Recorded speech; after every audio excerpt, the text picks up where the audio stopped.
ระจันทร์เต็มดวงเป็นสัญลักษณ์เป็นความสุขที่ยิ่งใหญ่ที่สุดสำหรับงานเทศกาลลอยพระจันทร์ก็ย้อนว่าแสงสว่างนี้ได้เห็นให้บรรดาเด็กน้อยสามารถรับรู้ได้ถึงความเป็นใหญ่ของโลกใบนี้บ่ว่าจะเป็นเกมลิ้นต่างๆแล้วก็เสียงกลองรำสิงโตขนมต้มขนมหวาน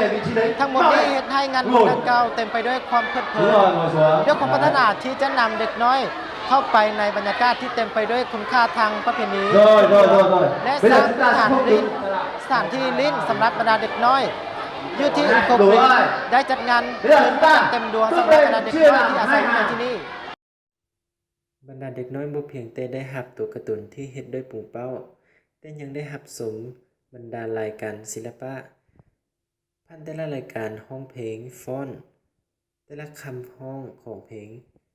แต่ละท่าการเคลื่อนไหวที่ใครคือนักศิลปินมืออาชีพโดยผ่านการแสดงจากบรรดาเด็กน้อยผู้อยู่อาศัยในงานยังมีการเข้าร่วมของสองบุคคลที่เกี่ยวข้องกับคืนพระจันทร์เต็มดวงนั่นก็คือนางฟ้าและเฒ่าโกยในงานยังได้จัดกิจกรรมมวลๆสำหรับบรรดาเด็กน้อยนอกจากการเล่นเกมและ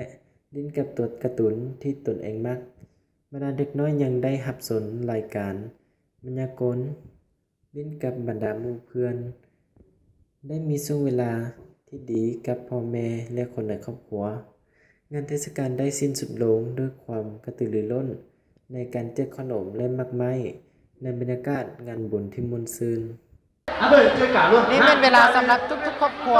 ที่จะให้ความสนใจซึ่งกันและกันแบ่งปันความสุขร่วมกันยิ่งไปกว่านั้นนี่เป็นการที่จะเพิ่มทวี